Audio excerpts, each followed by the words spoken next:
Amados do Senhor Jesus, graça e paz.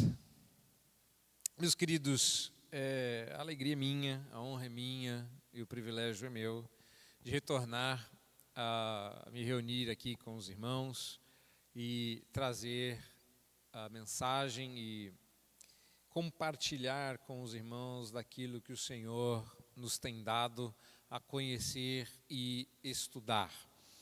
Meus queridos, o meu objetivo nessas duas oportunidades que eu terei para falar tematicamente, porque no domingo à noite nós ouviremos uma exposição do texto da Palavra de Deus, a minha oportunidade vai ser usada para tratar de um tema que normalmente não está conectado, e eu acho que o problema é esse, e justamente por isso eu quero trazer-lhes esta perspectiva.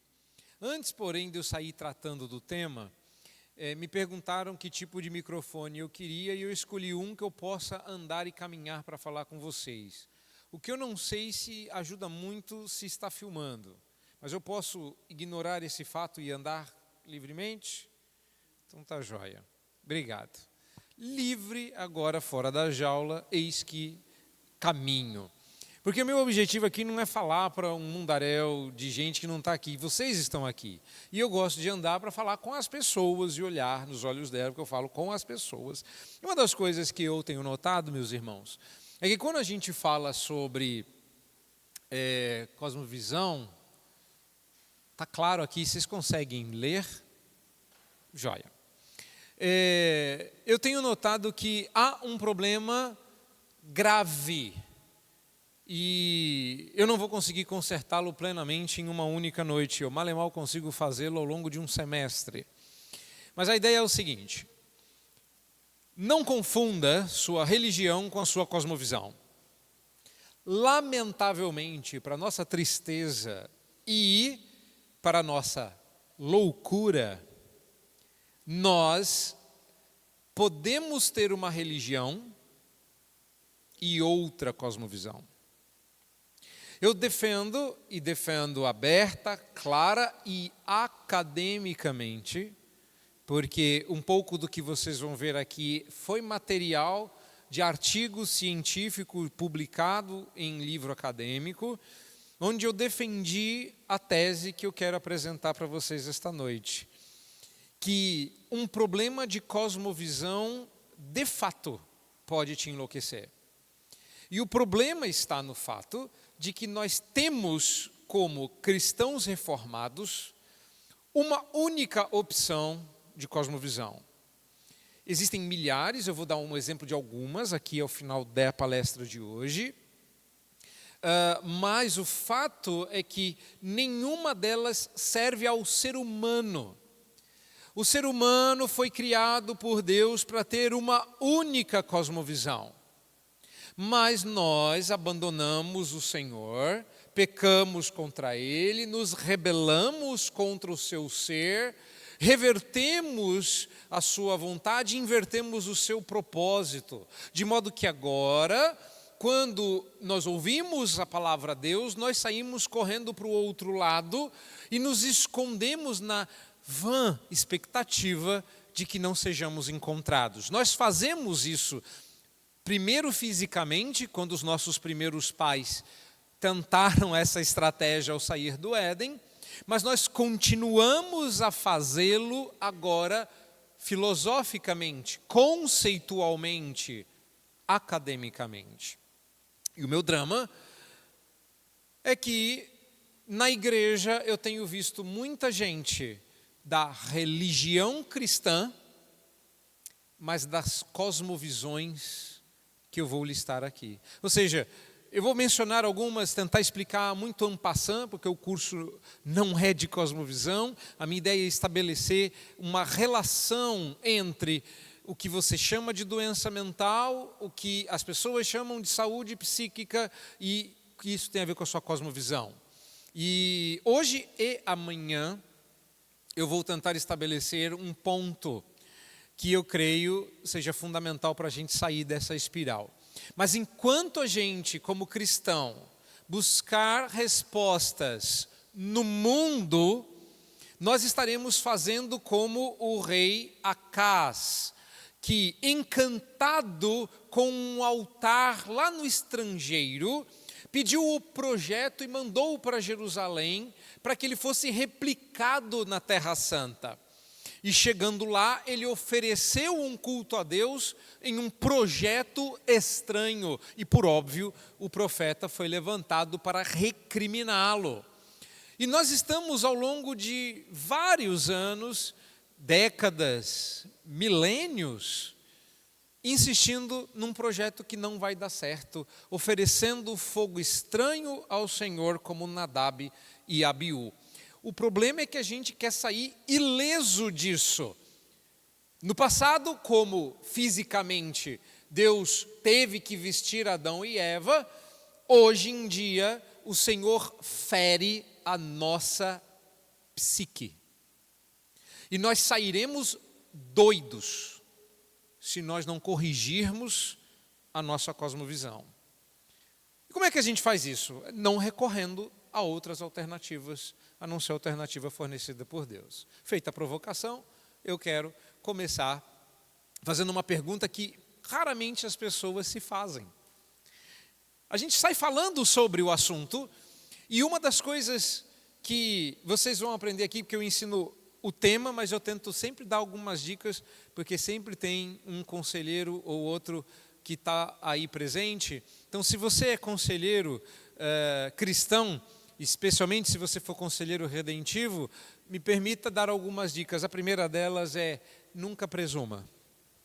Nós somos presunçosos por natureza e a gente presume que as pessoas estejam entendendo o que a gente está falando e compreendam as palavras que a gente usa e o sentido que a gente dá para essas palavras. Eu não vou presumir. Eu acho que o problema está no fato de que, se eu presumir que você sabe o que significam essas palavras, eu estou contando com o fato de que alguém que não seja um cristão, que não seja a Escritura Sagrada, anda te ensinando e eu estou chancelando esse ensino. Ou seja, sabe aquilo que você aprendeu lá no mundo? Então está certo, é isso mesmo. E a gente não pode dar esse ibope todo para o mundo. Então, toda vez que alguém vai falar sobre saúde mental na igreja, ela presume que você e ela estejam falando a mesma coisa. E se isso for verdade, os dois lados estão pecando. O que é saúde mental? O que é doença mental? O problema é que você sabe disso até que eu pergunte. Quando eu pergunto, você não sabe responder. A maioria de vocês se veria muito tranquilamente: eu sei o que é, todo mundo sabe o que é isso. É mesmo? Será mesmo? Será mesmo que a resposta que você está procurando está no seu cérebro e nas inúmeras e não contabilizadas ou não contabilizados neurotransmissores dos quais a gente sabe muito pouco? Olha, as pessoas dizem que a gente tem, quando fica doido, um desequilíbrio químico no cérebro. O problema é que quem fala isso, seja um especialista ou um leigo, não faz ideia do que está falando. Nem eu, porque eu sou pastor. E os neurocientistas sabem que existe dentro da sua cabecinha, neste exato momento, aproximadamente 50 neurotransmissores operando neste minuto. O problema é que deles, nós só entendemos o funcionamento de 3. Né, eu e você, os especialistas. Tanto que os remédios, eles funcionam com base nesses 3 neurotransmissores. Agora, no século XXI, com toda essa tecnologia maravilhosa que nós estamos começando a engatinhar no entendimento do 4º neurotransmissor, de um universo de 50. Você acha mesmo que o segredo está aí, na nossa ignorância? Ou será que o segredo está no sábio que já revelou tudo o que nós precisamos saber? Eu prefiro ficar com o apóstolo Pedro, que diz que todas as coisas que conduzem à vida e piedade, graciosa e claramente nos foram dadas em Cristo Jesus e na sua palavra. Então, eu acho que o problema está no fato de que a gente não sabe sequer definir o que seja doença ou saúde mental. O problema é que hoje em dia essas expressões não nos causam mais estranheza. Saúde mental, saúde psíquica, doença mental, doença psíquica. E o que ninguém diz é que o conceito de saúde mudou. E 90% das pessoas define saúde a partir da doença. É uma inversão. A gente não sabe mais o que é saúde, mas a gente sabe que saúde é ausência de doença. Percebeu que você está usando doença como paradigma para definir saúde? Saúde é ausência de doença. Sim, mas é ter o quê? A gente normalmente, quando fala que tem, é doença. O que você tem? Se eu perguntar aqui o que você tem, eu tenho medo do que eu vou ouvir. Hipertensão, diabetes, dor nas costas. O que você tem? Tem gente que tem doença única, é umas pessoas sorteadas, sabe? Só tem 4 pessoas no mundo que tem essa doença, eu sou a 4ª. É um nome, Tem gente que esqueceu a doença que tinha. Entendeu a piada? Ou seja, se eu perguntar o que vocês têm, a pergunta é, não sei. É tanta coisa. Mas o que a gente deveria ter se fosse saúde? E o meu problema é, nós estamos definindo saúde em termos de doença, e isso é um problema porque o conceito tem mudado.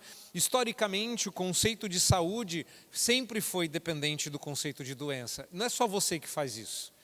E isso é um problemão, porque nos últimos anos, ao redefinir o que é doença, você redefiniu o que é saúde. Quando houve essa redefinição, quem denuncia isso é eu vou falar dele já, mas tem uma pessoa que denuncia isso. Deixa eu antes preparar vocês para o conceito. O que é que se quer dizer com isso? Vamos inicialmente. Inicialmente, o problema quanto à definição de saúde orbitava em torno da imaterialidade da mente. Uma das coisas que as pessoas falam é que doença mental é um problema cerebral. Esse é o primeiro grande equívoco. E eu estou falando bem sério aqui com vocês. Não dá para fazer esse tipo de afirmação, porque isso já denunciou a sua cosmovisão. Não estranhe, eu posso, e eu vou fazer isso de maneira mais brincalhona, usando de ironia, porque justamente eu quero que você reflita. Eu não estou aqui tentando fazer nada além de ensinar. Então, por favor, não fique chateado, ofendido, provocado talvez, mas não muito além disso. A ideia de usar uma linguagem mais irônica é para tentar facilitar o processo. Mas a maioria de nós, meus queridos, tem uma cosmovisão mundana. Qualquer uma das que eu falar aqui não presta. E o problema é que às vezes a gente pensa assim, a exemplo do que eu acabei de falar. Onde fica a sua mente? Porque se você tem uma doença mental, o primeiro lugar que eu quero saber é onde fica a sua mente. Se você me disser que a sua mente fica no seu cérebro, eu sei qual é a sua cosmovisão. Eu literalmente sei qual é a sua cosmovisão, porque além de professor de cosmovisão, eu também uso cosmovisão em aconselhamento. Então eu realmente saberia qual é a sua cosmovisão. Eu diria que a sua cosmovisão é naturalista.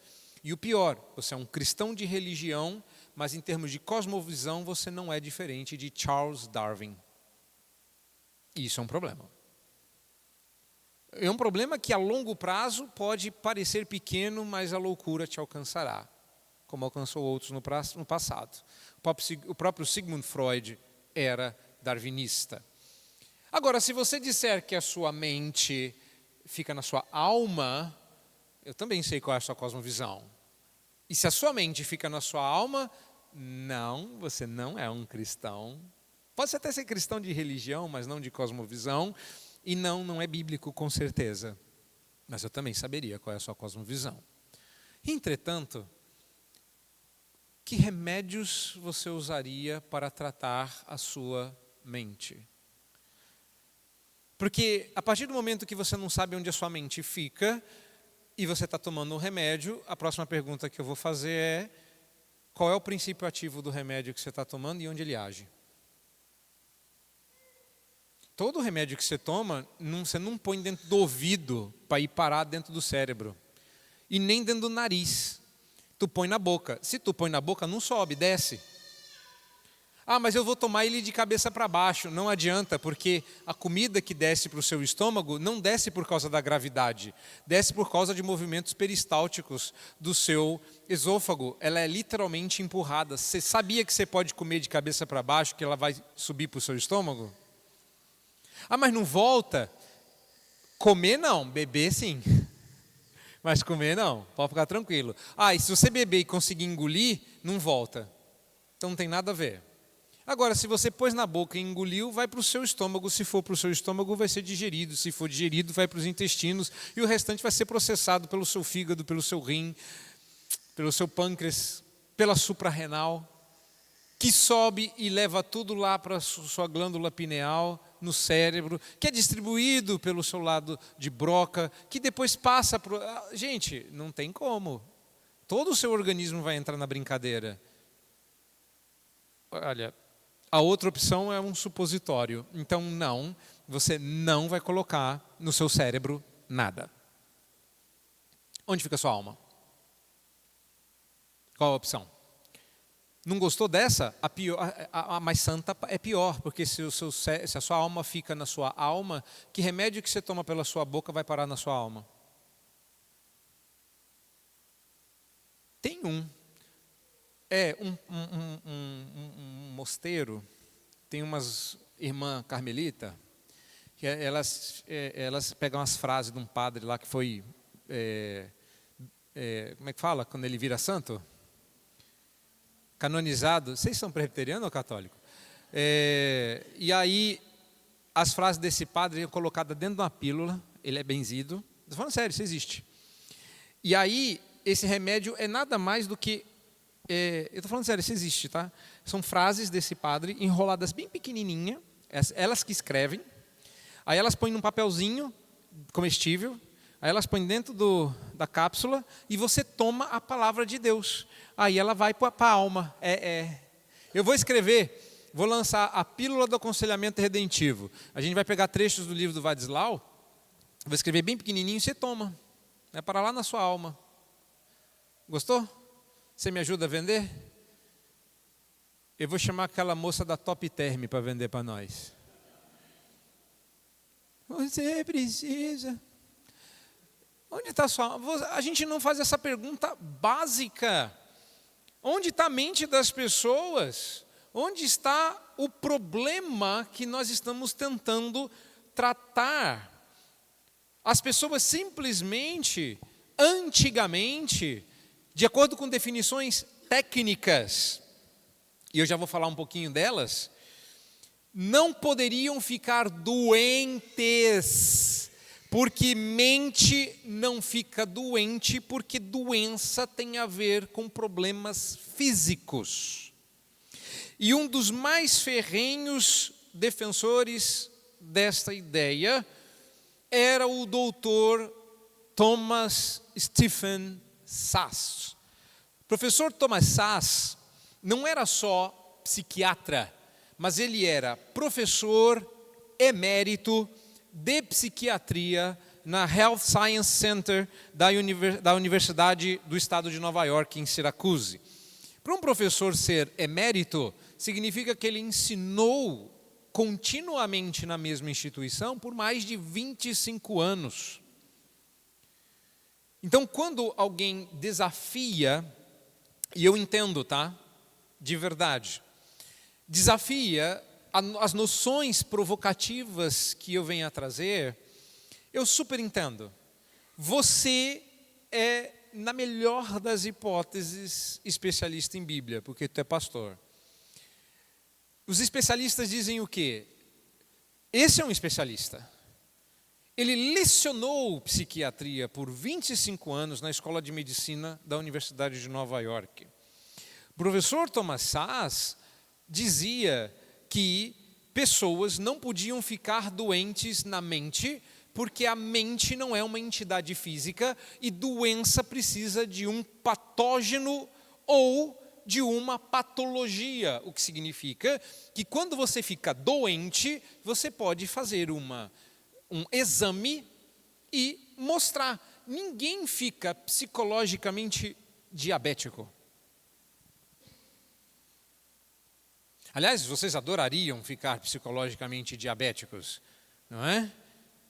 Porque passa, né?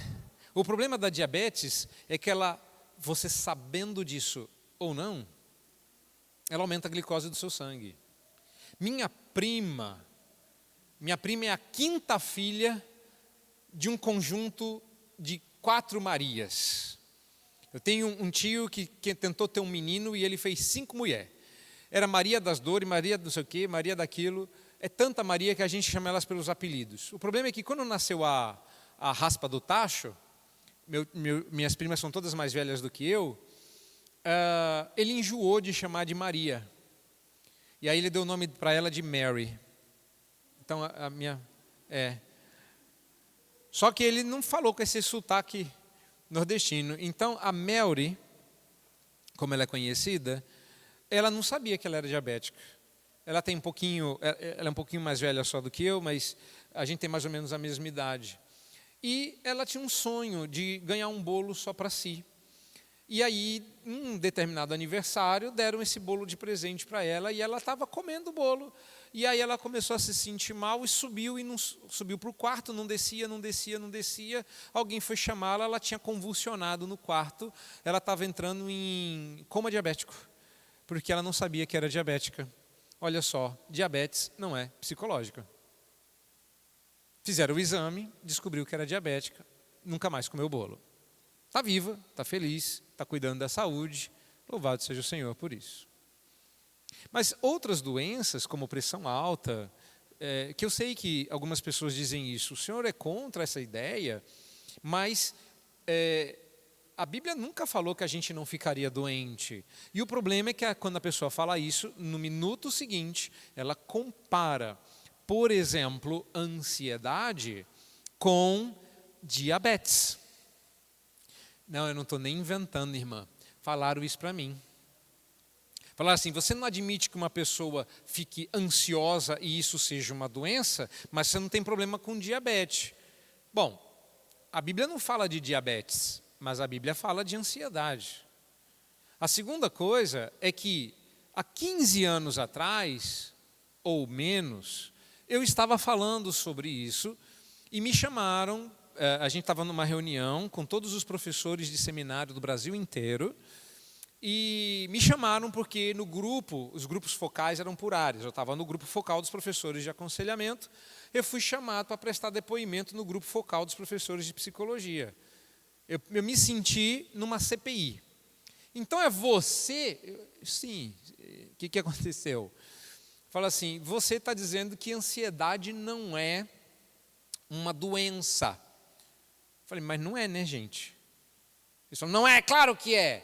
E aí eles falaram assim, que saiu um artigo científico que dizia, mandaram lá para mim, que dizia que em 4 a 5 anos, as descobertas científicas provariam que existem evidências físicas da ansiedade e eu teria que engolir as palavras que eu havia falado.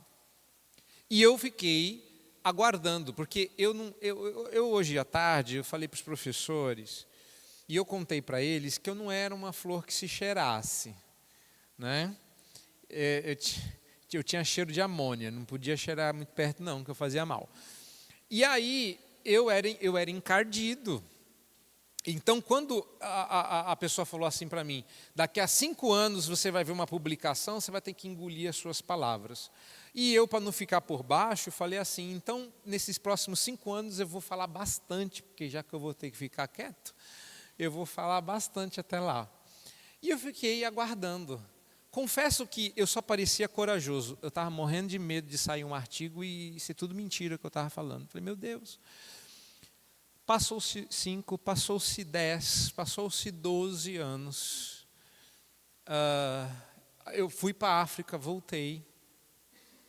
um amigo meu me mandou no WhatsApp, agora já tinha WhatsApp, agora já estava, a vida diferente, me mandou no WhatsApp um artigo dizendo que dali a 4, 5 anos eles descobririam o gene, o neurotransmissor. E o artigo não era o mesmo, era outro, novo, falando a mesma coisa do artigo há 10 anos atrás. Eles renovaram. Sabe aquele quadrinho que diz assim, fiado só amanhã? Tu volta no dia seguinte e está dizendo que fiado só amanhã. Você volta uma semana e nunca vem o amanhã para você pegar fiado? Eu falei, você está de brincadeira comigo. Sabe quando foi isso? Em 2018. Eu estou aguardando esse artigo até hoje. Sabe quando esse artigo vai ser lançado, meus queridos? Daqui a 4 ou 5 anos. Simples assim. Mas do que esses caras estão falando? Deixa eu demonstrar um pouquinho. Já que eu não sou especialista, ouçamos os especialistas. Antes de eu falar do Buchanan, deixa eu relembrar o velhinho aqui. Thomas Szasz publicou em 1950 um artigo, ele está em inglês, então só para quem lê inglês, chamado assim, Doença Mental, : um mito. Tá? 50 anos depois, nos anos 2000, ele ainda estava vivo, ativo, já com 90 anos, lecionando, e ele publicou um novo artigo em 1950. Em 1950 nós não sabíamos nada de nada, certo? Em 1950 a Moxil era novidade, tá? É verdade. Não tinha azitromicina, não tinha vacina para quase nada. Ótimo. Aí ele falou assim, doença mental é um mito. Claro, em 1950, muita coisa era mito. Aí, nos anos 2000, ele publicou um novo artigo. São 50 anos escrevendo, ele tem vários livros, publicando artigos, 25 lecionando, se tornando professor emérito, se aposentando, criando instituto. Nos anos 2000, ele publica um novo artigo. O mito da doença mental, 50 anos depois, : ainda é um mito. Esses 2 artigos você encontra na internet. Vai ter que saber ler inglês, mas o que ele está mostrando? Que até o presente momento nós não temos nada. O que vai acontecer é que outros especialistas de outras universidades, de outros centros de pesquisa, começaram a se interessar sobre o assunto. Então, Buchanan Baker, esse senhor simpático que você vê aí, caminha na mesma direção quando aponta que o desconforto em torno da definição do conceito de doença ou desordem mental diz respeito ao fato de que, apesar de todo o comportamento ser mediado, preste atenção, esse homem não é crente, tá? Esse homem não é um cristão. E ele vai dizer algo com o qual todo cristão concordaria, que apesar de, olha que frase, de todo comportamento ser mediado por processos biológicos, a pesquisa puramente biológica parece desprezar as implicações morais ligadas à questão. Hoje à tarde eu falei que quando pedras falam tão claramente, está na hora da gente passar a falar com melhor dicção. Ele diz que se não fossem algumas formas de comportamento serem tidas inicialmente como inapropriadas ou inaceitáveis, o conceito de doença mental jamais começaria a existir, por um motivo muito simples. Patologia se descobre a partir da doença, mas não havia uma patologia para ser estudada. Então alguém olhou para um comportamento, criminalizou esse comportamento, depois patologizou esse comportamento, para então ele se tornar uma doença. Então, se você não tivesse classificado esse problema como inapropriado, jamais haveria uma doença de caráter mental, por um motivo muito simples: não há um bicho, não há um problema. para ser resolvido. Onde está o problema? A gente não sabe nem onde está a alma. Vocês são crentes, então vocês acreditam numa coisa que o nosso mundo não acredita mais, que a gente tem a alma, certo? Eu ouvi um sim, foi isso? Obrigado. Né? Eu ouvi um sim, não foi? Pois é, da boca dos pequeninos o Senhor tira perfeito louvor. Agora eu vou fazer uma outra pergunta. Vocês estão me ouvindo? Obrigado. Vocês não concordarem a isso? Vocês não têm alma, está todo mundo morto. Você está vivo? Você tem alma? Onde ela está? No externo? Na boca do estômago? Não, aonde? Mais ou menos? Aonde? Na boca? Aonde está a alma, irmão? Tá, onde? No fígado? Oi, onde está a alma da senhora? Onde a senhora guarda a sua alma? No pensamento? Mas aí... onde fica o pensamento da senhora? Mas o coração é esse órgão que tem ventríloco? Mas a alma, onde está a alma? Na mente. Aí, ó. A alma foi para a mente. E a mente está onde? Mas onde fica esse negócio? No cérebro? Não, mas a senhora tem só pensamento dentro da cabeça? Não tem um cérebro? Ah, tem cérebro. Então fica do lado. Tem o cérebro de um lado, pensamento do outro. Percebeu? Percebeu como a gente não sabe? Raciocínio, mas essas coisas estão em algum lugar do seu corpo, não estão? Será? Será? Não. A bola está aí. Onde está a sua alma? Todo mundo concorda com a irmã que a alma está no cérebro? Sim ou não? Deixa eu fazer uma pergunta menos... Obrigado, minha irmã.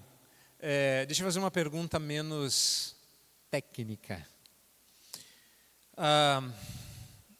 Vocês conhecem os catecismos? Já ouviram falar de catecismo? Catecismo maior de Westminster, catecismo breve. Você sabe o que é isso? Certo? Joia. Vou fazer uma pergunta. Onde a gente aprende o catecismo? Não estou perguntando, é em casa, na igreja? Não. Quando você aprende o catecismo, quando você sabe as respostas das perguntas do catecismo, onde você guarda essa informação? Eu quero saber. Tá? Vou fazer uma pergunta aqui, ela é capciosa, preste atenção. Eu não sei quantos de vocês sabem catecismo, eu não sei quantos de vocês ensinam catecismo, mas se eu estivesse fazendo uma pergunta sobre o catecismo e você soubesse a pergunta e a resposta, eu vou facilitar para vocês. A única que a gente sabe, tá? Se eu sou legal, vai. Podia perguntar a 137, mas eu vou perguntar a 1, tá bom?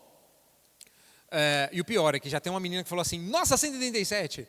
Fiquei animado, né? Que ela, tipo assim, justo o que eu sei. Legal, né? Mas a 1 qual é o fim principal do homem? O fim principal do homem é glorificar a Deus e gozá-lo para sempre. Eu ouvi um amém? E um amém meio xoxo, do tipo assim, vocês presbiterianos, tem batista aqui, metodista, o que é? Todo mundo acredita nisso? Sim. Todo mundo conhece? Joia. Esta informação, ela está gravada onde? Pois é. E essa é a pergunta. Onde esse trem fica? Onde esse trem fica? Você gravou na mente e no coração. Lindo. Eu também conheço a música dos vencedores. Como é bom saber, né? Que aos pés da cruz eu posso depositar os meus fardos pesados e árduos. Onde fica a mente / coração que você está falando? Ainda que eu discorde da terminologia, onde fica isso? Onde fica isso? Você botou 2 mãos, irmão. Você me ajuda. Onde? É um L? Cuidado, hein? Ficar fazendo L, não. Então você acha que dentro desse órgão que está bombeando sangue, é o seu coração, tem uma informação lá. Aí mudou, ficou só o cérebro. Isso. Aí no seu cérebro lá, essa massa cinzenta de 2 lóbulos, concentra informação, certo? A razão para isso é porque dentro do seu cérebro tem neurônios, certo? Certo. E por que tem neurônios aqui na sua barriguinha? Você não sabia que você tem neurônio no seu intestino? Pois é, mas você tem. Você é inteligente em lugares onde você não imaginava. Bom, essa é a nossa pergunta. Deixa eu explicar onde que eu quero chegar, meus queridos. Alguns de vocês já ouviram falar do professor Cornelius Van Til. Cornelius Van Til foi o professor de Francis Schaeffer.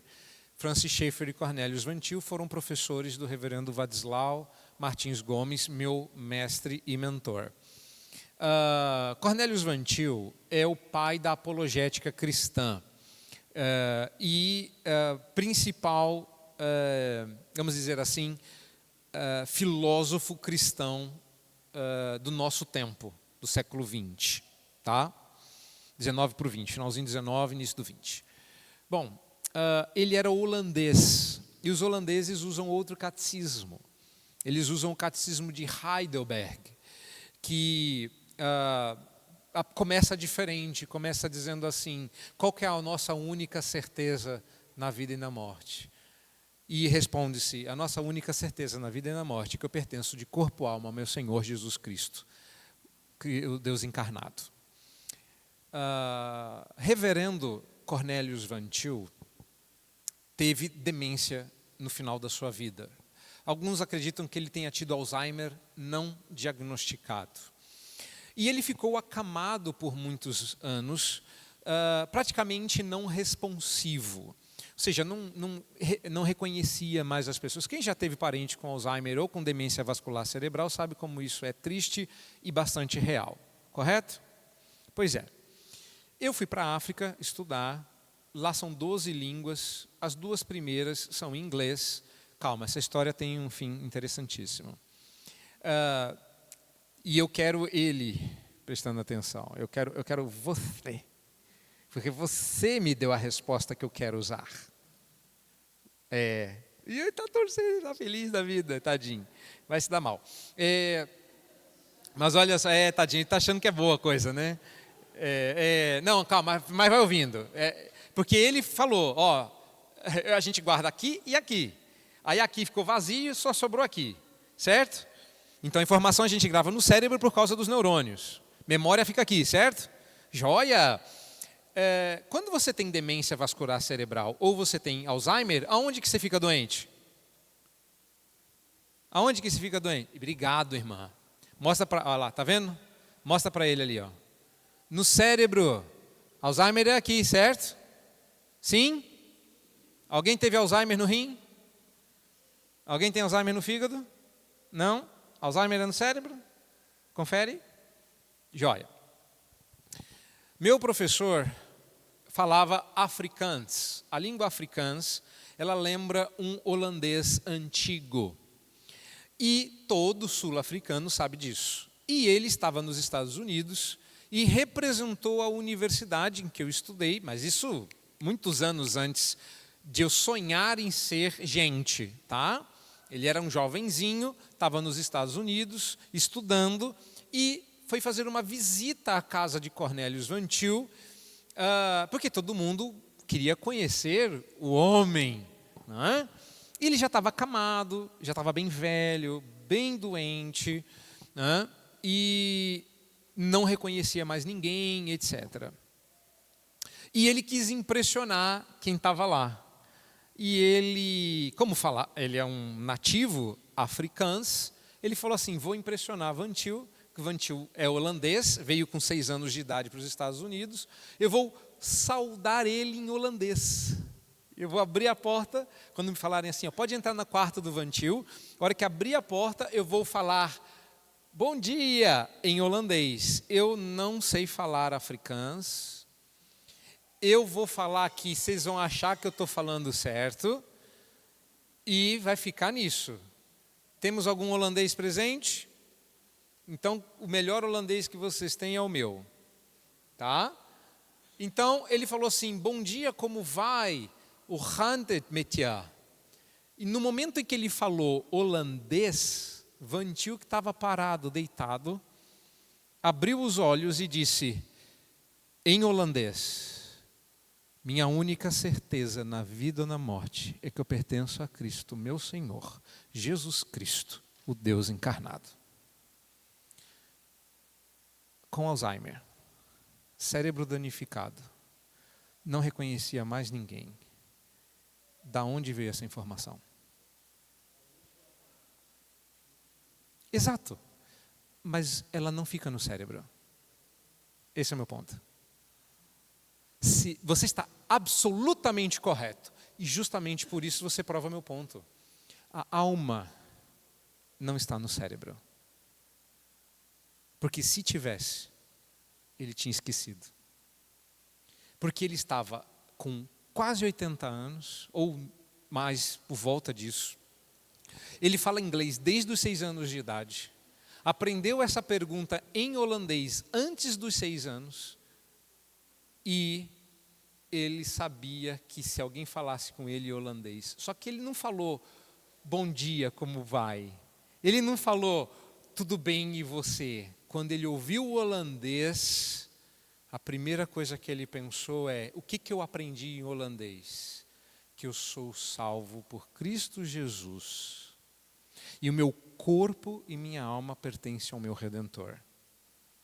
Esse homem era crente. Ele não respondeu com o cérebro, ele respondeu com a alma. Agora, se o cérebro é o lugar onde a alma fica, por que o cérebro danificado não danificou a fé? Porque a fé não fica no cérebro, fica na alma. Entenderam? Você jamais poderá explicar isso se você não parar de usar uma cosmovisão naturalista para justificar o seu ponto. Quando você pega, por exemplo, este homem dizendo isso, o que ele está dizendo é que não há como descobrir onde fica a doença mental, porque não há um lugar onde a gente pega essa tal de mente. Eu consigo medir a quantidade de lágrimas que você derruba, mas eu não consigo mensurar o tamanho da sua tristeza. Eu consigo medir a altura em decibéis do seu choro, mas eu não consigo medir a profundidade da sua dor. Onde está a alma? Com certeza não está no seu cérebro. Próximo especialista. Armand Nicoli. Armand Nicoli.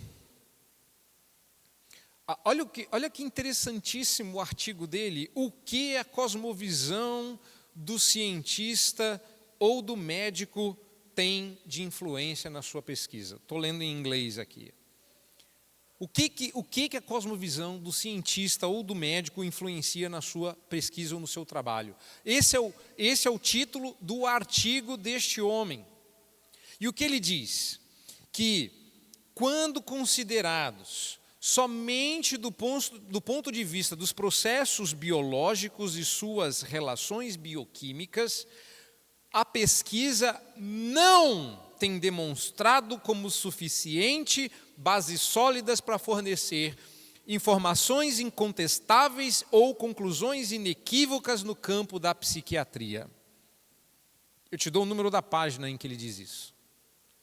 Não, eu não entendo nada de psiquiatria, eu não sou médico e eu não sou um especialista. Ele está dizendo isso. E ele diz mais que, na verdade, a pesquisa, pelo contrário, tem falado o oposto. O oposto, que justamente são os avanços no conhecimento psiquiátrico vindo das mais variadas fontes que conduzem à conclusão de que não se deveria reduzir o pensamento, o sentimento, o comportamento humano às reações bioquímicas. Nunca ouvi falar desse cara, pastor? Pois é, quem é esse cara? Este cara foi professor de psiquiatria clínica na Harvard Medical School. e era médico do General Hospital na área de psiquiatria. Enquanto os especialistas do Instagram, os médicos formados em qualquer canto do mundo, estão falando para você besteiras, eu estou tentando trazer para você autoridades máximas no assunto. Talvez eu não seja autoridade, eu não possa falar o que eu estou falando aqui, mas eles podem. Então, citando a fonte, ei-los. O que os especialistas dizem?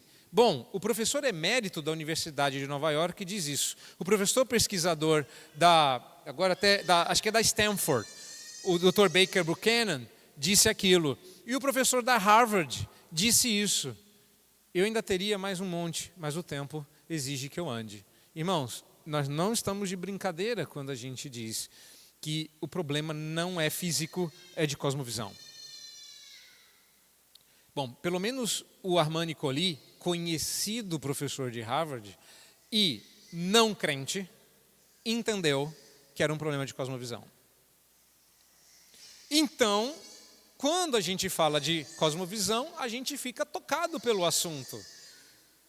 Porque, olha que interessante, ele vai dar um exemplo de mudanças de paradigmas ao longo do tempo que fizeram com que a gente chegasse a uma conclusão cosmovisional, ou seja, enviesada em termos de cosmovisão. Quando ele define o domínio primário da psiquiatria, Armand Colli associa diretamente a mente ao cérebro. E ele fala que esse é o problema.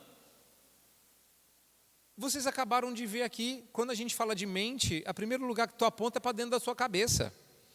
Observa-se que a própria categorização dada por Colli é uma expressão de cosmovisão, ou seja, ele exprime a visão filosófica conhecida como fisicalismo naturalista, na qual se defende que, embora haja somente, presta atenção ali, está escrito, haja somente substâncias físicas, existem as propriedades genuinamente mentais que emergem de suas bases físicas e são dependentes delas. Essa frase que ele acabou de dizer não é dele. Ele está citando um filósofo. Tá? Parece ciência, parece medicina, mas ele está citando Feuerbach. Ele não está citando um médico, nem um cientista. Ele está citando um filósofo. A ideia de que... E Feuerbach vai estar citando um cara antes dele, Voltaire, esse mais conhecido, de que a alma é o fantasma na máquina, mas é a máquina quem produz o fantasma. Se a máquina parar, o fantasma some. Como se a alma fosse uma espécie de projeção holográfica. Ela não existe, mas ela é dependente do físico. Quando o físico cessa, a alma desliga. Igual a televisão, que quando você desliga a imagem some, a nossa alma seria a imagem de um televisor funcionando fisicamente.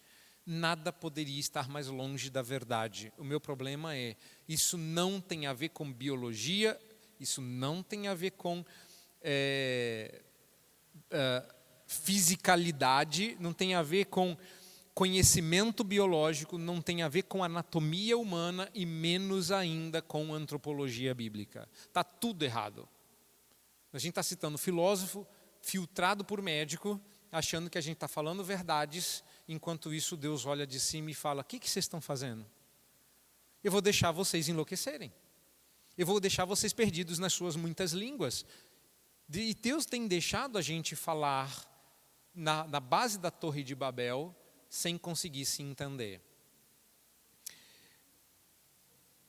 Daniel Berger diz o seguinte: doenças e enfermidades são condições biológicas que possuem uma patologia mensurável, causas físicas subjacentes ou marcadores biológicos que são tipicamente ferramentas de diagnóstico. São duas coisas. Para você ter doença, você precisa ter duas coisas. E você que é doente tem essas duas coisas. A primeira delas, presta atenção aí, está sublinhado, é uma patologia mensurável.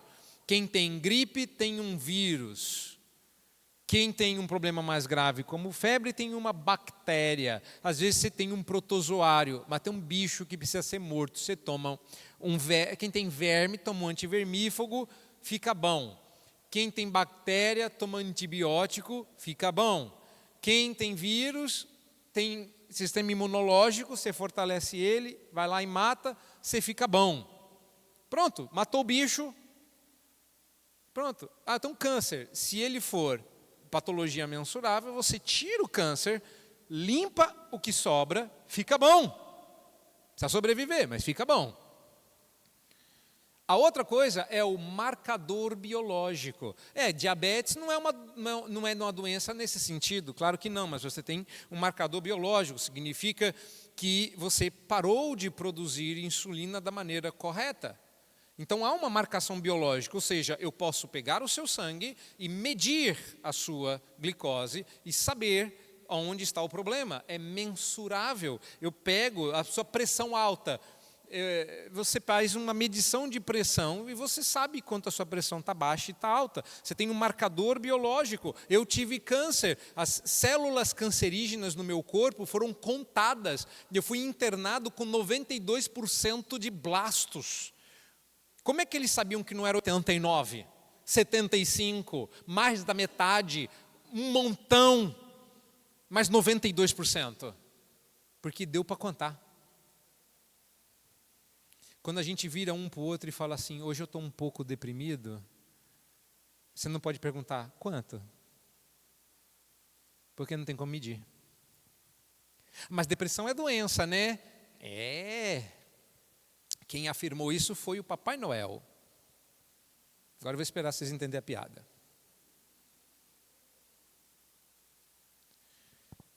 Mas ansiedade é doença, né, pastor? Trazida pelo coelhinho da Páscoa. Mas, irmãos, se alguma coisa é uma doença, você tem ou uma patologia mensurável ou marcador biológico. Doenças válidas também precisam apresentar sintomas. Agora eu peguei você, eu estou com todos os sintomas.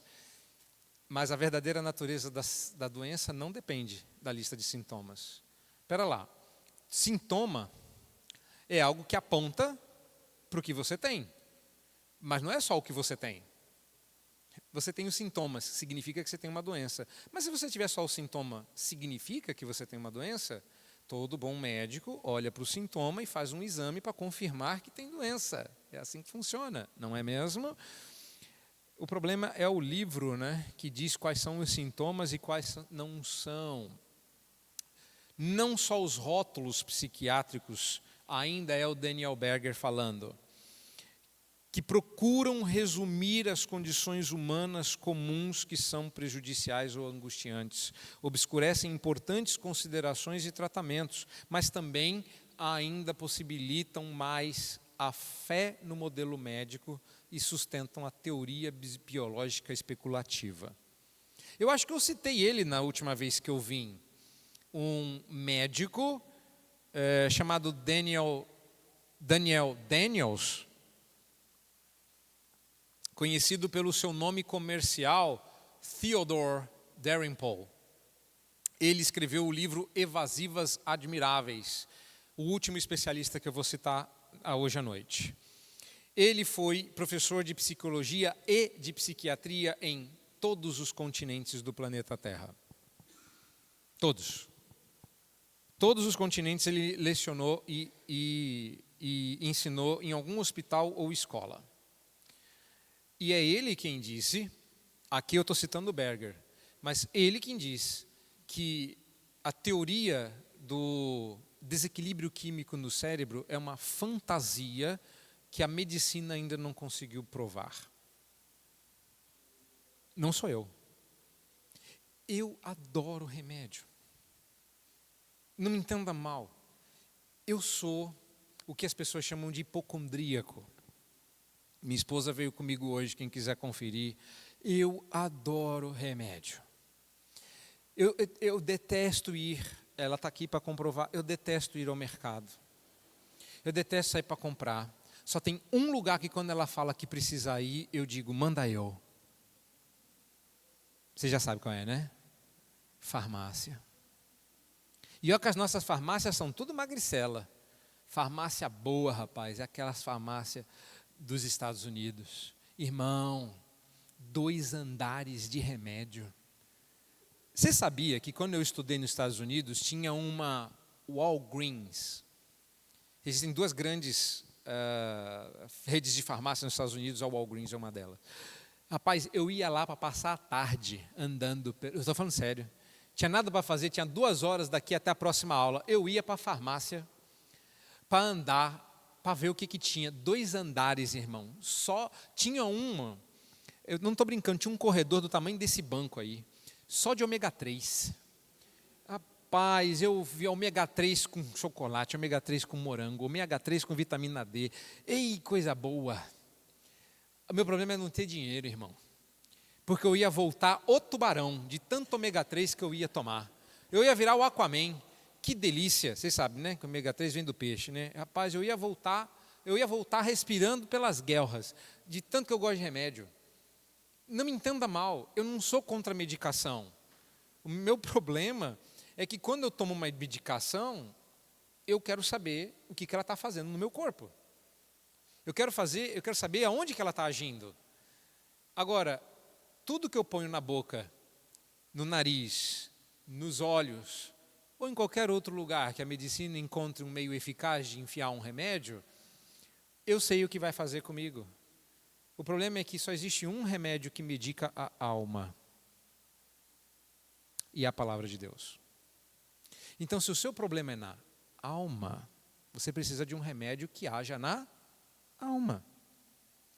Se o teu problema é no estômago, toma um remédio que ajuda o estômago. Mas e quando o seu problema no estômago não é um problema do estômago? Peguei você, né? Vou repetir. Quem me ensinou essa foi o meu professor de fisiologia do doutorado, o Dr. Jim Halla. Ele falou, não confunda um problema no corpo com um problema do corpo. Porque existe a pessoa que tem gastrite. É um problema no corpo. Mas a razão da gastrite dela não está no estômago. Ela tem gastrite nervosa. A questão é, o que você trata? O nervosismo ou a gastrite? Eu entendi o que você falou. Eu li o seu pensamento. Você pensou as 2 coisas, né? Eu também conheço. Foi o Chaves que ensinou isso para nós. As 2 coisas. Acertou, miserável. Entretanto, se você tratar só um, você tratou o sintoma. E se você tratar o outro, você tratou a causa. Valendo. A maioria de nós está optando para tratar só o sintoma, deixando a causa sem tratamento. Resultado final, se tu fechar a porta do sintoma 1, o problema que não foi tratado causa um sintoma 2, que causa um sintoma 3. E não interessa quantas vezes você tentar tapar o buraco, é como tentar esvaziar um barco furado. Você vai estar sempre tirando água e ele vai estar sempre afundando. Você precisa tratar a causa, e a causa dos nossos problemas, aspas, mentais, se são um problema da alma, então a Escritura tem remédio. Mas a minha alma fica no a minha mente fica no meu cérebro. Parabéns, você acabou de concordar com os inimigos da fé cristã. Nossa antropologia não permite que você coloque a sua mente no seu cérebro. A antropologia bíblica exige que você coloque o raciocínio, a vontade, o querer, o sentir, o se emocionar, o saber no coração. E o coração não é este músculo que bombeia sangue nas Escrituras Sagradas. Caminhando para o fim, encerraremos indo para os seguintes tópicos finais. Então, no final das contas, estamos falando de quê? Básico. Síndrome não é o problema real, mas eu não nego os sintomas. Agora ficou doido, né? E depois disso tudo, o senhor está dizendo que os sintomas são reais? Sim, os sintomas são reais. Os sintomas são reais. Depois que eu tratei uma pessoa que tinha taquicardia mensurada, ficou uma semana com aquele aparelhinho, pegou, ele tinha problemas no coração. Só que todos os exames do coração davam que o coração era absolutamente saudável. Era um moço jovem que estava sendo proibido de jogar bola. Não que eu goste de jogar bola, nem sei, né? O pessoal que veio à tarde descobriu o meu segredo. Eu não sei jogar bola, irmão, não me chame. É que eu não contei para eles, porque eu deixei a vergonha para ser pública. Eu parei de jogar bola no dia que eu fui dar um chute na bola e chutei o chão porque eu errei. Eu sou ruim nesse nível. Você entendeu? Quando eu falei que eu não sou bom, eu sou ruim nesse nível. Então chega, não quero mais passar por esse tipo de vergonha, está dito, não me humilhe. Porque agora a resposta é não. Quer jogar bola? Não. Você pode jogar bola? Não. A gente precisa que você jogue bola? Não. A gente vai perder se você não jogar bola. Vamos lidar com a derrota. Eu já fiz aconselhamento que é para isso. Venha cá, vamos lidar com isso. Vamos aprender a digerir essa derrota. Não é? Não vou jogar bola. Deu para mim. O que eu estou dizendo é que o problema que nós estamos chamando de síndrome não é o problema.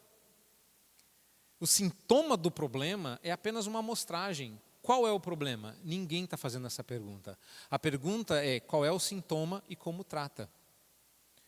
Mas isso é superficial. Isso é como colocar um band-aid num câncer. É como fazer bandagem numa ferida infeccionada.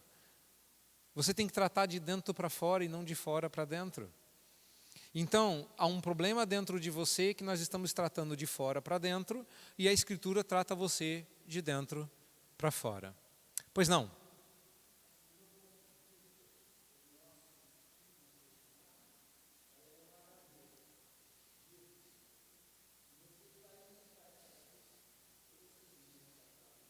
Boa.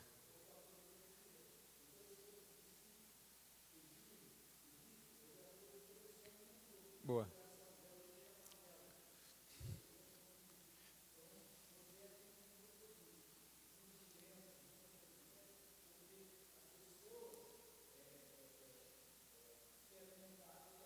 De alguma coisa fora das Escrituras que fez mal para elas. Deixa eu te contar uma... Você está metade certo, eu vou te dar metade da nota. Agora, deixa eu... Não, já é muita coisa. Já é muita coisa. Você já vai para a recuperação, já vai para a prova final, já dá para passar. Não está reprovado ainda. Que isso? Que isso? Muito bom. É que tem um detalhe aí, meu irmão. Não é um HD virgem. Não é um HD virgem. Quando a gente nasce, a Escritura diz que a gente nasce nos nossos delitos e pecados. O problema é que ele é um HD sem conteúdo. Mas ele não é virgem. Ele já vem com vírus. Essa é a expressão. Seria melhor que fosse virgem. Não é?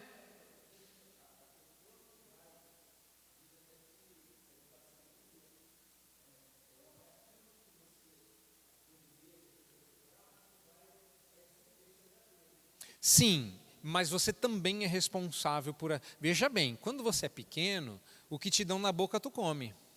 Mas chega uma idade que tu põe na boca o que você vai comer. Então vamos dividir essa responsabilidade aí. É verdade. O que você põe... A Escritura diz isso, não é? Que a gente tem que se alimentar da palavra, né? Que a gente não morre do que põe na boca, mas do que sai da boca. Você está certo, a gente tem que tomar cuidado.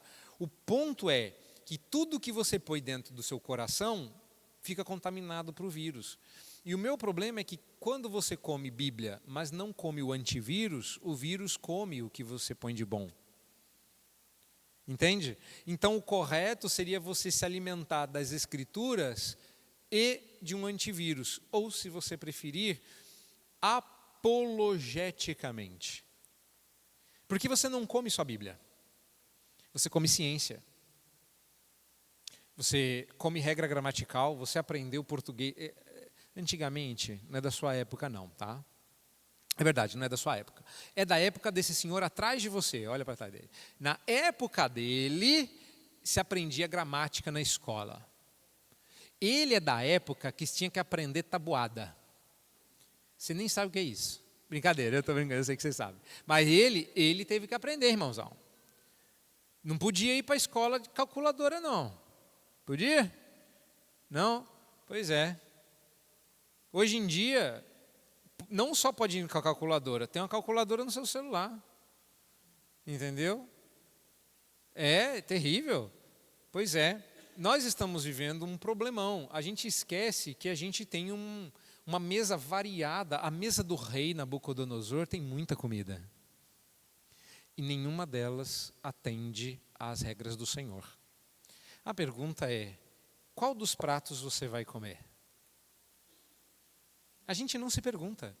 A gente não se pergunta. O mundo, meus caros, está oferecendo uma mesa cheia de guloseimas. Mas o mundo é um rival. Lá no deserto tem duas mesas. A mesa do rei. Vocês já repararam que a Bíblia tem duas mesas emblemáticas ou não? Na Bíblia fala de duas mesas. Eu ainda vou escrever sobre isso um dia, lá para 2050. Mas veja se não faz sentido. A Bíblia fala de duas mesas. Uma posta por Nabucodonosor, cheia de comida, variada, daquilo que o próprio rei come. E outra mesa é a mesa posta por Jesus. Só tem pão e vinho. Jesus disse que ele pôs uma mesa na presença dos seus inimigos, ungiu a cabeça com óleo e o cálice transbordou. Quem comer da comida que eu der e beber da água que eu der, jamais terá sede. Ele garantiu que pão e vinho eram suficientes. Mas a gente olha para o muffin, para o cookie.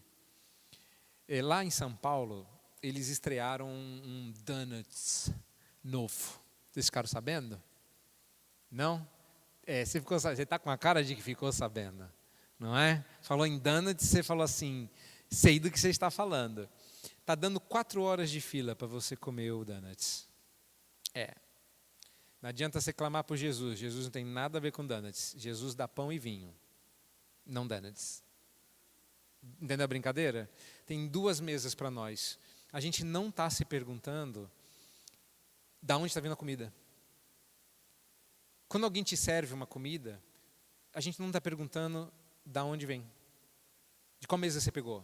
Eu precisava saber para saber se eu posso comer. E quando eu falo ilustrativamente, eu estou falando assim, tudo que você come, conhecimento, sabedoria, informação, vem de uma mesa. A pergunta é, quem está servindo o conhecimento que você está comendo, que você está digerindo, cujas vitaminas e sais minerais você está retendo? Isso muda a sua cosmovisão. E nem sempre é a sua religião. Você sabe quem era fisicalista igual Armand Colli? Sigismundo Salomão Freudes. Gostou? Você não sabia que ele chamava Salomão? Pois é, Sigmund, na verdade, era Sigismund Salomon Freud, ou Shlomo. Sigmund Freud era judeu de criação. Ele não era judeu de fato, porque só o pai dele era judeu. E ele recebeu um nome hebraico, Salomão, Shlomo. E o nome original dele era Sigismund. Ele alterou no cartório o nome dele para Sigmund Freud. Ele tirou o Sigismund, virou Sigmund, e ele cortou o Shlomo. E de metade da vida dele para frente, ele passou a ser Sigmund Freud e não Sigismund Shlomo Freud. Você sabia que ele rejeitou o nome judeu dele para ser, como ele mesmo dizia, abre aspas, o judeu mais ateu da Europa? Esse demônio andou falando coisas que a gente assume serem verdades, sem perguntar de que mesa ele serve. Recentemente, eu fui pregar sobre ansiedade. Achei 2 aulas sobre o tema suficientemente provocativas. Pregar sobre ansiedade ia ser demais, porque eu ia ficar empapuçado. À noite a gente pega mais leve. Mas eu preguei recentemente sobre Mateus, falar que Jesus proíbe que a gente fique ansioso.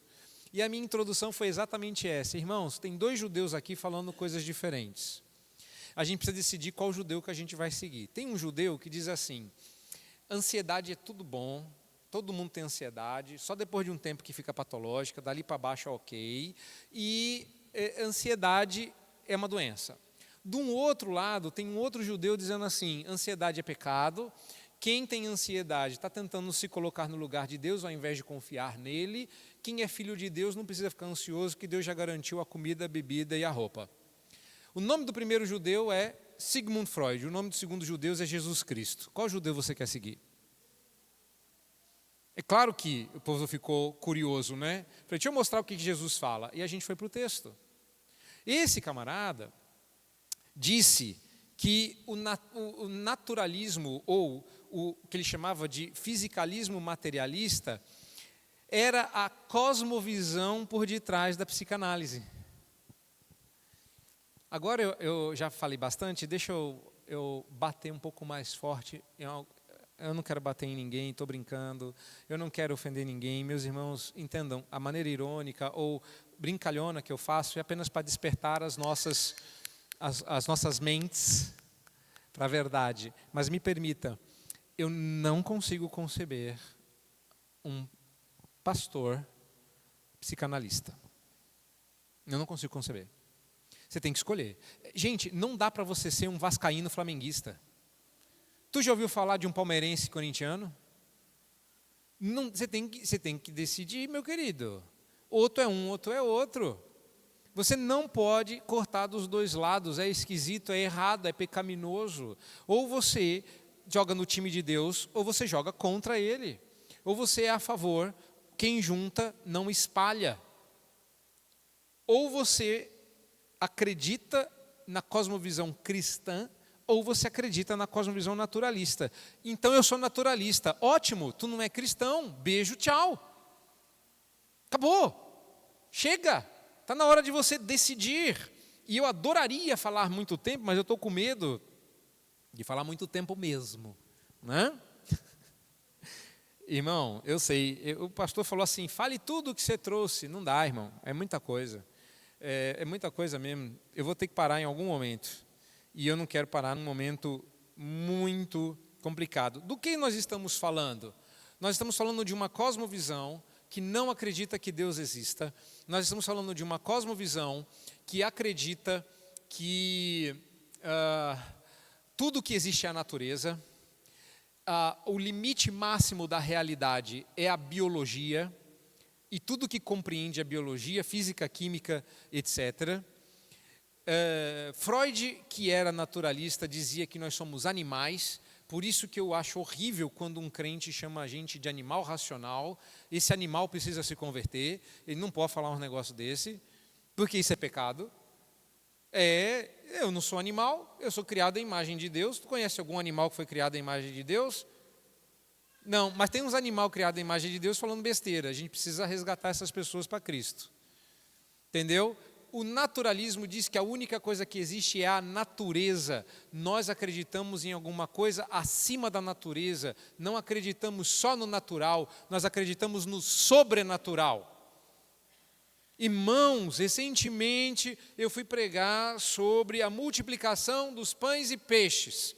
Você sabe o que eu encontrei? Uma explicação naturalista para isso. Não teve milagre. Você não sabia dessa? Deixa eu te contar a versão, você conhece a história, né? Juntou 5.000 homens, vezes 3, né? Cada um deles trouxe uma mulher e um filho. Tinham mais de 15.000 pessoas sentadas para ouvir Jesus. O pessoal ficou com fome, os discípulos falaram, Jesus, vamos fazer uma coisa benéfica para esse povo? Sim, o que vocês sugerem? Manda eles para o raio que o parta. Manda eles embora. Um povaréu desse aí cheio de fome, que a gente não vai conseguir alimentar, dispensa o povo. Ele falou, que isso, rapaz? Que compaixão é essa? Deem de comer. Aí eles juntam lá, tem uns peixinhos velhos, uns pãozinhos de pobre. Isso aqui não dá para um de nós, que dirá para essa multidão? Peguem os cestos, nós vamos distribuir. 15.000 pessoas comeram, ainda sobrou um cesto cheio para cada incrédulo que mandou aquele povaréu embora. Vocês conhecem a história? Joia. Tu quer saber qual que é a explicação para isso? Pois eu peguei um comentarista naturalista que disse o seguinte: Jesus juntou todo mundo ali Mas ali perto, que a Bíblia não fala, que você não sabia dessa, deixa eu contar para você o que você não sabia. Você conhece essa interpretação, né?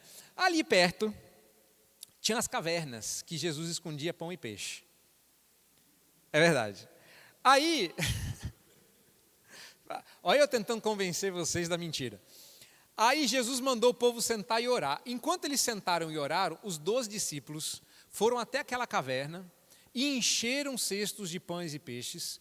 E quando Jesus trouxe os cestos vazios, não estou brincando, essa explicação está em livro.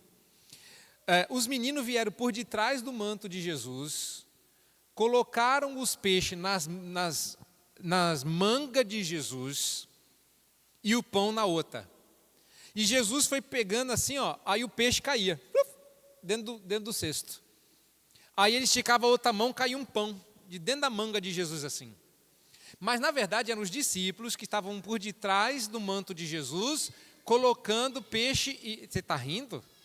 Você acredita que tem gente que ensina e acredita nisso? Se tu ouve um negócio desse de um púlpito sério, tu acredita? Pois não tem gente, rapaz. Outro dia eu encontrei um universitário. Ainda não? Eu encontrei um universitário, grande, moço. Ele é grande, você viu? Enorme. Um rapaz assim, parecendo com você, universitário, grande, ele falou assim que ele acredita, rapaz, que o mundo veio do nada por geração espontânea. Estava um monte de poeira cósmica rodando pelo nada, aí juntou na cabecinha do alfinete, explodiu, criou o universo. Ele chama isso de grande explosão, ou em inglês, Big Bang. Eu ri. Ele falou assim, o senhor não acredita no Big Bang? Eu falei, claro que não, você acredita? Aí ele, mas isso é ciência. Você não... Vou pagar. Aqui tem mais dona de casa, que você não entende nada de bolo, só de comer. Alguém aqui sabe fazer bolo? Levanta a mão quem for crente sabe fazer bolo. Bom. Tem umas boleiras ali também. Mas eu acertei, né? Tem mais boleira desse lado, vocês viram, né? Boleiras, me ajudem. Deixa eu contar uma história para vocês. Ver se isso faz sentido para vocês. Né? Como é que você chama? Nelly, que nem é um nome comum. Obrigado, ótimo, escolhida de Deus. Olha aqui. Numa época onde não existia muito do que a gente conhece, uma de vocês, ela não, escolheu fazer um bolo, que nem era para ela, era para o pastor. E aí vocês pediram para o mercado trazer para vocês, e o motoboy estava trazendo a sua lista de coisas para fazer um bolo. Tá? Aí você pediu lá uns ovos, umas farinhas, eu nem sei como é que faz bolo, um óleo, sei lá mais o que. Vocês pensaram aí na lista? Joia. Ele trouxe, botou na caçambinha da moto, tipo Uber Eats, tipo Rappi, sabe?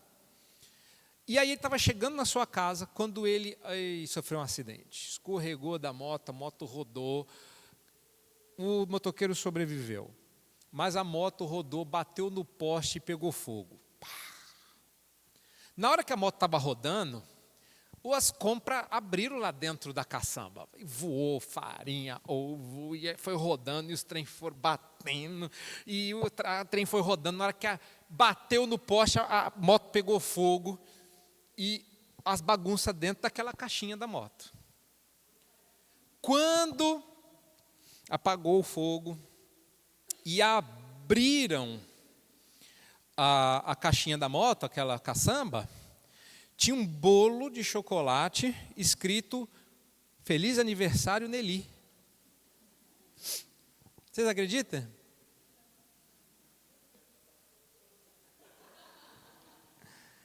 Você acredita, pastor? Que ela veio e trouxe assim, pastor, o bolo era para você, mas aconteceu um acidente e saiu parabéns Nelly. Foi assim... Vocês acreditam nisso? Pois tem gente que acredita que do nada surgiu tudo e aleatoriamente criou um planeta com estações do ano sequenciais, funcionais, que tornam a vida possível no planeta Terra. E o doido sou eu. O doido é o pastor Jonatas que está falando que não acredita em duende. Eu não acredito em duende, eu não acredito em Papai Noel, eu não acredito em coelho de Páscoa e não acredito em doença mental. O doido sou eu. O doido sou eu.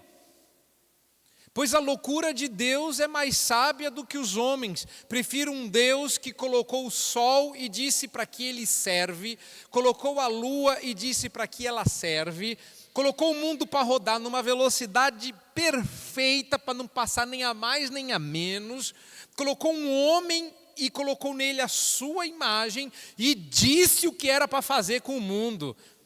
E disse o que o mundo era para fazer com o homem. Isso é loucura.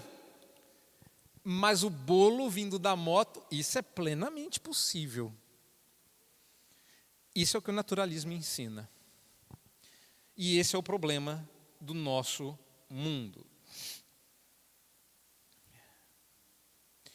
A cultura moderna não se opõe ao Evangelho, mas se encontra desligada dele. Não apenas impede a aceitação do cristianismo, mas evita que o cristianismo tenha oportunidade de ser plenamente ouvido.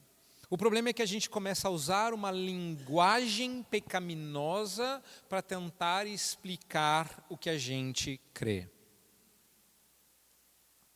Eu parei de comentar. Eu achava, eu sou velho, tá? Não parece muito, mas eu sou meio velho assim. E eu achava que Instagram era um lugar onde as pessoas postavam coisas para a gente conversar, comentar, dizer o que a gente pensava, né? Achei que fosse. Aí uma moça lá publicou um vídeo cristã, dizendo assim, olha, você precisa beijar seu marido por 15 segundos. Aí eu falei, opa, vou ouvir. Vou mandar esse vídeo para minha mulher. Gostei. Fala, Deus. Né? 15 segundos? Vamos lá. Ela falou assim, pelo menos 15 segundos. Eu falei, gostei. 15, 1, 2, 3, beijo pra caramba, gostei. Bom. Fui ouvir o vídeo. Me ganhou. Né? Aí eu fui ouvir o vídeo. Ela falou assim, tu precisa beijar o seu marido por pelo menos 15 segundos para informar o seu cérebro que aquele homem é seu marido. Oxe, ela não sabia não? Oxe, que outra pessoa, uma mulher, vai beijar por 2 segundos que não seja o marido dela? Foi só 2 segundos. Meu cérebro nem registrou que era marido. E era o quê? O marido tem que ficar 15 segundos para saber que é marido? Qual foi o meu erro? Eu comentei. Falei, irmã, a sua explicação é naturalista. Não pode. Crentes não podem usar esse tipo de coisa. O que informa a pessoa que ela é casada não é um beijo de 15 segundos. É uma aliança que ela carrega no dedo, que é o símbolo de uma aliança que se faz entre pessoas diante de Deus. É a alma que informa a boca, não é a boca que informa a alma. E aí tem textos bíblicos que falam que os lábios do casal é um para o outro. Eu falei, a irmã está completamente equivocada. Moço, nossa, mas eu não sabia o que era o Instagram. Descobri da pior forma. Me cancelaram. Eu fiquei com medo de cancelarem meu CPF. Gente, não estou brincando. Me xingaram de palavras que eu não sei se estavam em português. Eu fiquei abismado. Não pode falar. Esse é o problema. Os evangélicos, os cristãos e até os presbiterianos usam a língua dos caldeus, mas não para anunciar o evangelho, mas para aprender a cultura e a cosmovisão. Gente, língua é veículo, a cosmovisão continua sendo cristã, não interessa em qual língua você fale. As escolhas cosmovisionais de Jung e seu aluno, de Freud e seu aluno Jung eram uma amostragem de que eles já rejeitavam a cosmovisão cristã. E o problema é que depois do naturalismo veio o niilismo, que é o problema do tempo presente. E com isso a gente caminha para o fim finalmente. Tá? Reparem nisso, 3 coisinhas. Nos escritos do autor cristão do século, eu acho curioso chamar ele de cristão, tá? Porque ele era bem liberal e de cristão ele não tinha nada. Mas Søren Kierkegaard diz que a alienação humana de Deus se demonstra por alguma forma de desespero. E a palavra desespero é fundamental para nós hoje por um motivo muito simples. O desespero demonstra o quanto a gente está longe de Deus. Esperança é a marca do crente. Desespero, a marca do não crente.